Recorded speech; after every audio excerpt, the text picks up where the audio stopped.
So అందరికీ నూతన సంవత్సరం శుభాకాంక్షలు. Wish you all very happy new year అండి. ఈరోజు చాలా సంతోషంగా ఉంది. ఈరోజు జనవరి 1వ తారీఖు వైకుంఠ ఏకాదశి ఆఖరి రోజుకి ఈరోజు ఇక్కడ భగవంతుడి దర్శనం దొరికింది. దానికి మా తిరుపతి నారాయణ గౌడ్ గారికి ధన్యవాదాలు.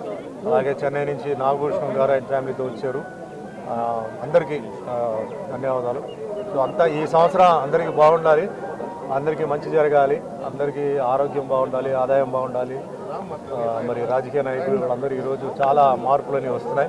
ముఖ్యంగా మా తెలంగాణ ముఖ్యమంత్రి గారు రేవంత్ రెడ్డి గారికి భగవంతుడి ఆశీర్వాదాలు ఉండాలి. ఆయన ఇంకా మంచి అంటే తెలంగాణ భవిష్యత్తుకి చాలా మంచి ఆయన పనులు చేయాలి. ఎప్పుడూ ఆయనకి మేము సహకరిస్తాం. అలాగే ఆయన కుటుంబ సభ్యులు కూడా అందరికీ ధన్యవాదాలు. అదే మాదిరిగా ఇక్కడ కూడా ఆంధ్రాలో కూడా అందరికీ మంచి జరగాలి. ముఖ్యమంత్రి జగన్ గారికి కూడా భగవంతుడి ఆశీర్వాదాలు ఉండాలి.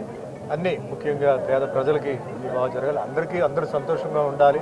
అందరిది ఆరోగ్యం, అదిగా వాళ్ళ ఆదాయం కానీ ఉద్యోగాలు కానీ ఏదైనా తప్పులని జరిగి ఉంటే అన్నీ క్లియర్ అయిపోయి అందరూ సంతోషంగా ఉండాలి. అదే మాదిరిగా నాకు ఇప్పటివరకు ఇచ్చిన నిర్మాత, దర్శకులు, అభిమానులు, టెక్నీషియన్స్ వాళ్ళందరికీ పేరు ధన్యవాదాలు చెప్తున్నాను. ఇది 46వ సంవత్సరం నాకు సినిమా ఇండస్ట్రీకి వచ్చి. భగవంతుడి దయ వల్ల 10 భాషల్లో యాక్ట్ చేశాను. తెలుగు సినిమాలు హీరోగా 100 సినిమాలు చేశాను. తమిళ్లో 50 సినిమాలు, కన్నడలో 50 సినిమాలు చేశాను. అందరికీ ముఖ్యంగా ఈరోజు ఇంత ఒక స్థాయిలో నేను ఉండడానికి ముఖ్యంగా నా అభిమానులు వాళ్ళందరికీ భగవంతుడు ఆశీర్వాదాలు ఉండాలి. డైరెక్టర్స్, ప్రొడ్యూసర్స్ అందరికీ ఉండాలి. ఈరోజు చాలా సంతోషం. ఎందుకంటే 1వ తారీఖు జనవరి ఇక్కడ రావడం ఇవన్నీ మనం అనుకున్నట్టు జరగదు, కానీ భగవంతుడు తలుచుకుంటే జరుగుతాయి. భగవంతుడు తలుచుకున్నారు. నేను అనుకోవడం ఏంటంటే అన్నీ మంచి జరగాలి.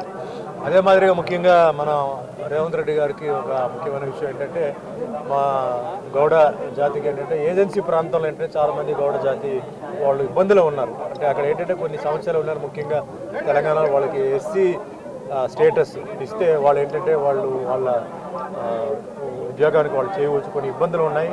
రేవంత్ రెడ్డి గారు అది ఆల్రెడీ ఆయన ఎమ్మెల్యేగా ఉన్నప్పుడు కూడా ఆయన అసెంబ్లీలో మాట్లాడడం జరిగింది. దాన్ని అమలు పెట్టాలి. ఏజెన్సీ ప్రాంతాలు ఉంటున్నారు అంటే ఎప్పటి నుంచి 50 సంవత్సరాల నుంచి ఉంటున్నారో వాళ్ళకి ఏంటంటే ఎస్సీ స్టేటస్ ఇవ్వడం కానీ లేకపోతే వాళ్ళకి ఏదైనా ఒకటి ఇచ్చి చాలా ఇబ్బందులు ఉన్నారు. కాబట్టి రేవంత్ రెడ్డి గారికి నేను నమస్కారం పెట్టింది. ఆ ఒక కమ్యూనిటీకి మీరు హెల్ప్ చేయాలి.